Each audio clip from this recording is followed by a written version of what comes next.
हम आज दर्शकों को एक ऐसी हस्ती से मिलाने जा रहे हैं जो किसी शोहरत के गुलाम नहीं और शोहरत उनके पीछे भागती है। उस मशहूर और मारूफ हस्ती का नाम है मनोज अलीगढ़ी। और मनोज अलीगढ़ी अपने आप में आप ये भी कह सकते हैं कि वो गरीबों के एक तरीके से मसीहा हैं। उन्होंने जब भी कहीं गरीबों की कोई प्रॉब्लम नज़र आई उनको, और उन्होंने फ़ौरन अपने कैमरे से उस मामले को हाईलाइट किया। तो आज हमारे बीच में मनोज अलीगढ़ी साहब हैं। तो मैं मनोज अलीगढ़ी साहब से एक बात पूछना चाह रहा हूँ कि मुझे जैसा पता चला है कि 25-26 साल से मनोज अलीगढ़ी साहब पत्रकारिता के क्षेत्र में हैं। आप उनको मामूली यूट्यूबर नहीं मान सकते, क्योंकि यूट्यूब का चलन उन्होंने बाद में शुरू किया। आप देश की बहुत सारे अखबारों में और बहुत सारी मैगजीन में शुरू से लिखते चले आ रहे हैं। यही वजह है कि उनकी कलम जब भी कभी कभी आग उगलने लगती थी तो अखबार भी हिल जाते थे और धीरे धीरे अखबारों ने उनसे किनारा करना शुरू कर दिया। यही वजह है कि आज मनोज अलीगढ़ी ने अपना रास्ता खुद चुना और एक तरीके से ऐसे लोगों के वो मसीहा बन गए जिनके बारे में कोई नहीं जानता था, जिनकी बातों को लोग छिपाए रखते थे। इसी श्रृंखला में हमको पता चला बिहार में एक बहुत बड़ा बाढ़ आई थी। उस बाढ़ में मनोज अलीगढ़ी साहब ने अपनी जान पर खेलकर वहाँ के ऐसे दुर्लभ फोटो और ऐसे काम किए और तमाम मैगजीन्स अखबारों में छपवाया। हमारे भी अखबार में उनका वो सब छपा था। तो मैं मनोज अलीगढ़ी साहब से इसी उस पर पूछना चाहता हूँ कि इस दौर में और कब से उन्होंने पत्रकारिता की लाइन को चुना और क्यों चुना, इसके बारे में दर्शक को बताएं। अरे भाई, आपका पुरखुलूस शुक्रिया जो आपने मुझे समय दिया, और आपकी टीम को भी बहुत बहुत धन्यवाद करता हूँ कि आपने मुझे इस लायक समझा। मेरी पत्रकारिता की शुरुआत 28 अक्टूबर 1999 से शुरू हुई। मेरे पिता और बड़े भाई का विशेष सहयोग रहा, आशीर्वाद रहा, जिनके आशीर्वाद से मैं लगातार 24 वर्षों तक इस लाइन में रहा। मैं बकौल आपके देश के नामचीन प्रतिष्ठित समाचार पत्रों में अपनी तस्वीरों के माध्यम से आप लोगों से जुड़ा रहा, और शाना बशाना अलीगढ़ शहर ही नहीं, अलीगढ़ मुस्लिम विश्वविद्यालय ही नहीं, प्रदेश ही नहीं, बल्कि अन्य देशों ने भी मेरी तस्वीरों को शाया किया। हिंदी, इंग्लिश, उर्दू, तमिल और विभिन्न भाषाओं के समाचार पत्रों ने मेरी तस्वीरों को पब्लिश किया। उसका परिणाम ये हुआ कि मैं एक दो नहीं बल्कि हजारों लोगों के प्रेम का पात्र बना और लोग मुझ पर विश्वास करने लगे, मुझे आशीर्वाद देने लगे। 2008 में कोसी नदी का बहाव टूटने से वहाँ हजारों लोग बेघर हो गए थे और अनगिनत लोग काल के गाल में समा गए थे। कोमल हृदय देख लगातार समाचार पत्रों को देख रहा था। मैं और एक मेरा साथी, हम लोग निकल पड़े बिहार की सैर करने। सैर क्या, लोगों के दर्द को इस कैमरे में लपेटने के लिए, समेटने के लिए हम लोग चल दिए थे।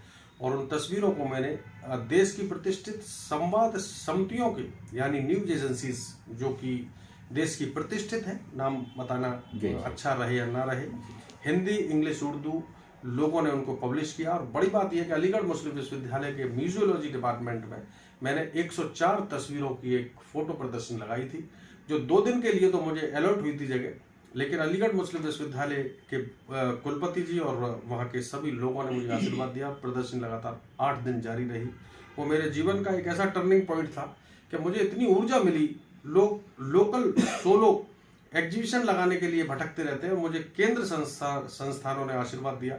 और उसके बाद मैं नेपाल का भूकंप, उसके बाद उत्तराखंड की त्रासदी, कोरोना के दौर की तस्वीरें, और इसके अलावा बहुत सी ऐसे डिजास्टर रहे जो मैं वहां जाने लगा और लगातार मेरी दिलचस्पी बढ़ने लगी। आप लोगों का आशीर्वाद जैसा कुल मिलाकर आपने बहुत सारी दुर्लभ तस्वीरों को लोगों के सामने रखा, बिल्कुल, जिससे लोगों को पता चला कि कहाँ पर क्या हो रहा है जी। तो हम ये भी मान के चल सकते हैं कि आप बहुत पुराने टाइम से जर्नलिस्ट, फोटोग्राफर रहे और आपने जर्नलिज्म को फोटो का रूप देकर दर्शकों के सामने पेश किया। बिल्कुल सर, यही प्रयास था। और मैं लगातार सोशल मीडिया का भी मैं आभार व्यक्त करता हूँ, क्योंकि जब भी फोटो छपती थी मैं सोशल मीडिया अच्छा, आप ये बताएं, ये जो आप प्रदर्शनी आपने कई बार लगाई और इतना बड़ा फोटोग्राफी का आपका मामला किया, आमतौर से होता यह है कि आदमी को फाइनेंशियल बहुत सारी प्रदर्शनी और इनसे आपको कुछ अर्निंग भी होती थी, या ये सारी चीज़ें भी आप खुद अपने आप इन्वेस्टमेंट करके करते थे? देखिए सर, जो तस्वीर खिंची है तो कहीं ना कहीं पब्लिश होनी चाहिए। समाचार पत्रों की एक सीमाएं रहती हैं, एक लिमिटेशन रहती है। तो चूंकि बिल्कुल चुनौती भरा काम करते थे, जान को दांव पे लगाकर तस्वीरों को कलेक्ट करके लाते थे, हम उनको फोटो खींच के लाते थे। हमने इतने पानी में, कमर से ऊपर पानी में काम किया है, डूब के पानी में, जहाँ गांव के गांव बहते हुए नजर आ रहे हैं, हम वहां पर कवरेज करके लाते थे। और अगर वो फोटो पब्लिश नहीं होता तो फिर पीड़ा होती थी। तो हमने जिलाधिकारी महोदय थे यशोद भास्कर साहब, उन्होंने जब मेरी तस्वीरों को देखा तो उन्होंने कहा, भाई मनोज, तुम इन तस्वीरों को प्रदर्शनी में क्यों नहीं लगाते? मैंने साहब, मुझे आशीर्वाद अगर मिल जाए तो मैं इसको अंजाम दे दूंगा। तो सर उन्होंने मुझे तत्काल एडीएम सिटी साहब को बुलाकर मुझे जगह अलॉट कराई, और उसका परिणाम ये हुआ कि मैं लगातार 5 वर्षों तक एग्जीबिशन लगाता रहा। रही बात अर्निंग की, तो जिनके दिलों में और जज्बात होती है, आग होती है, तो वो मुनाफे और नुकसान की नहीं सोचते। जी जी, इसका मतलब कुल मिला के हम ये मानकर चलते हैं कि आपको उससे कोई बहुत बड़ा फाइनेंशियल मामला नहीं मिला। फाइनेंशियल नहीं मिला सर, लेकिन लाखों लोगों के दिलों तक पहुंचने का मुझे, लेकिन आपने दिलों को जीता।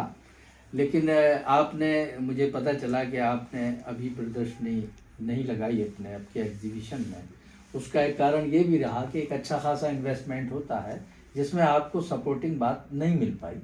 तो आपने कहा कि अब मैं प्रैक्टिकली और चीज़ों से ही लोगों की मदद करूँगा।